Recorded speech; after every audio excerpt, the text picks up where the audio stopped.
Pirmas oro baliono skrydis su įgula įvyko eksperimentuojant su gyvūnais. Į oro baliono krepšį buvo patalpinti gaidys, antis ir avis. Jie pakilo iš Versalio rūmų aikštės, ten, kur dar nebuvo Grand Kanale, pakilo į orą, nusileido ir už tai paskui buvo patalpinti į karališkąjį zoologijos sodą.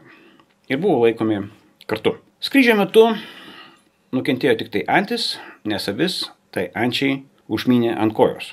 Aišku, sutvarstė, sugydė, nes čia jau pirmieji lakūnai. Ir žmonės ateidavo juos pažiūrėti. Bet jie ten gyveno pakankamai laisvai.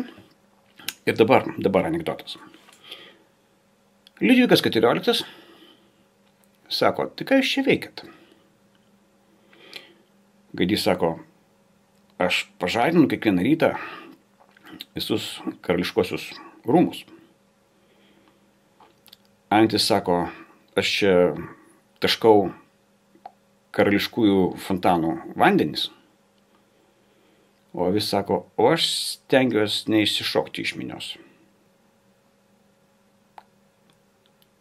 Karalius Liudvikas XIV sako, jūs labai priminat man mano vyriausybę. Reikėtų juoktis, nes XIV mirė 1715 metais. O skrido gaidys, antis ir avis 1783. O visa kita beveik tiesa. Geros jums dienos ir geros nuotaikos.